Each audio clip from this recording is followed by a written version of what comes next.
Bom dia, segundo ano. Vitória, esse Tersol não vai curar mais, não? Você já foi no médico? Vai pegar a sala inteira, Tersol, viu? Hoje a gente vai ver sobre dois conflitos, o da Caxemira e o do Tibete. Vamos começar pelo da Caxemira. Caxemira é um pedaço de território que fica localizado no noroeste do subcontinente africano. Mas ela também faz fronteira com o Paquistão e a China.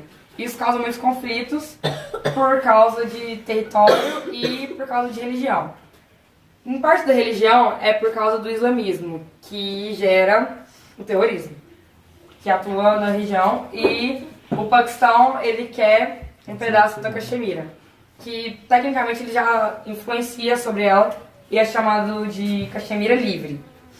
E a Índia, que pega essa parte aqui da Caxemira, ela é chamada de Jammu Caxemira. E de cá é a parte que a China influencia. A China influencia 20% da Caxemira. E atualmente os conflitos são gerados, além de 3 guerras já realizadas com o Paquistão e a Índia, também há conflitos internos, que tem grupos que querem se libertar dessa influência de todos esses países em cima desse país e querem formar um país livre de toda essa influência política, desses interesses também. Então, eles procuram uma qualidade de vida melhor e acaba que gera mais conflito dentro do país e vira uma bagunça. Agora a gente vai falar sobre o Tibete. Pois é, Júnior. Então, Fernanda, você poderia me emprestar o Lourenço, por favor? Leva, pode ficar com você. Véi. Ah, não!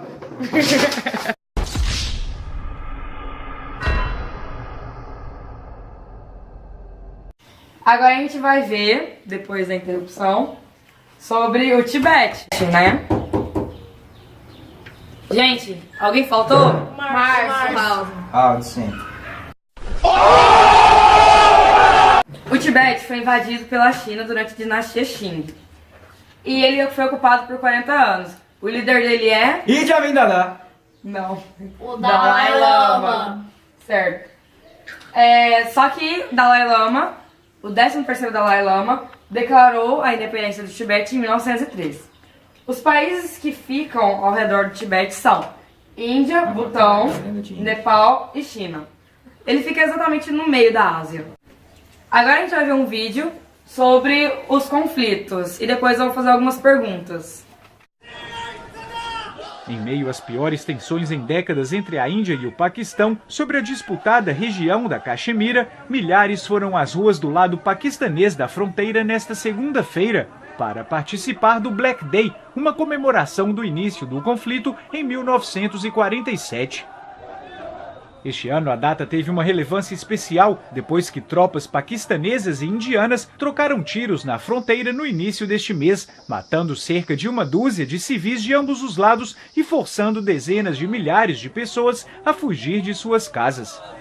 मुसल्लह जिहाद के जरिए ही खत्म किया जा सकता है और मुसल्लह मज़ाहमत के साथ-साथ एक मुसल्लम मुत्तहिदा क़यादत ज़ेर सरबराही. Uma questão que parece estar longe do fim, com acusações contínuas vindas de ambos os governos, enquanto a ONU se recusa a intervir no conflito.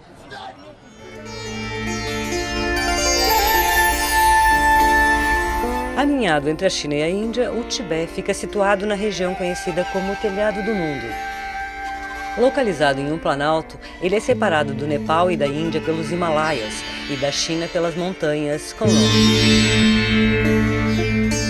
O diretor executivo da Casa do Tibete em Nova York, Ganden Turman, fala sobre a situação única do Tibete. O Tibete sempre esteve sob a proteção ou em parceria com alguns outros poderes maiores. Então eles não têm a necessidade de uma grande força policial. Eles geralmente tiveram leis externas que lhes foram impostas. Eles não tiveram necessidade de um grande e forte governo central, porque sempre havia outro governo ao redor, de modo que apenas continuaram administrando com as suas instituições religiosas. E isso funcionou suficientemente bem. De acordo com documentos históricos, a primeira interação estreita entre a China e o Tibete ocorreu em 640 d.C.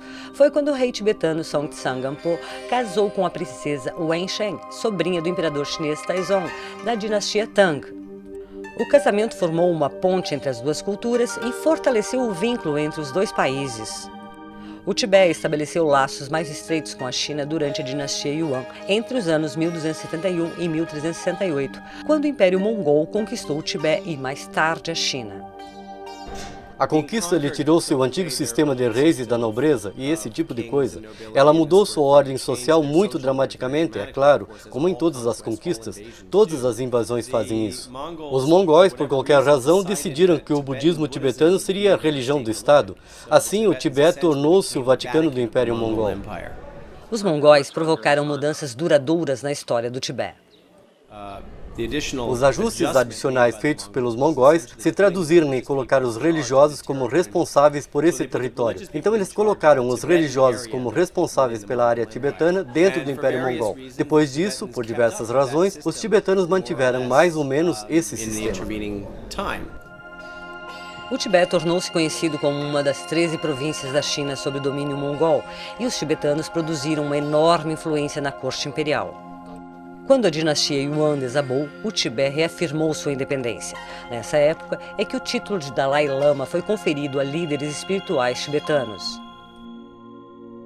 Mais tarde, sob a dinastia Ming, a China reassumiu o governo sobre o Tibete, mas a região ainda manteve um elevado grau de autonomia. Depois disso, a dinastia Qing impôs um conjunto mais rígido de regras e regulamentos para o povo tibetano. Com a queda da dinastia Qing em 1913, o Tibete experimentou um curto período de independência, até 1950, quando as forças comunistas chinesas invadiram a região. Por mais de 6 décadas, o povo tibetano sofreu com as políticas brutais do regime comunista chinês. Atualmente, os tibetanos, tanto no Tibete e no exterior, desenvolvem uma campanha por um Tibete livre. Os tibetanos querem apenas direitos básicos, direitos humanos básicos, liberdade religiosa. Eles querem ser tibetanos em sua própria pátria. Eles querem ser capazes de celebrar os nossos rituais, nossa cultura e nossa linguagem. Mas a China não está permitindo que isso aconteça. Agora eu vou fazer algumas perguntas. Qual a importância do Dalai Lama para os tibetanos? Meu lobo, me responde essa. Ah, não sabe. Tava perdendo tempo sem estudar porque tava lavando louça pra mamãe. Sua avó saberia responder. Colher é lerda. Quero ver se falar isso um dia na cara delas. Queria ver a cara delas. Deve ser um desgosto. Uma mais Então, inteligente. pro Cassandra falar... Ah, não, melhor. Pra Clara, que tá sentada perto de João Vitor. Boa, João! O Dalai Lama é o líder político espiritual do Tibete. Segundo a Burrona, crença não popular, sabe. ele é a reencarnação do Buda, o atual ganhador do Prêmio Nobel da Paz em 1889, por sua luta pela autonomia tibetana. 2 horas depois... Anota aí que eu vou te dar mais uma. 10. Qual a reivindicação do líder tibetano junto ao governo chinês? Então a gente deixa a próxima aula. Eu quero que todo mundo traz tudo respondido. Se não trouxer, vai perder 2 pontos de trabalho.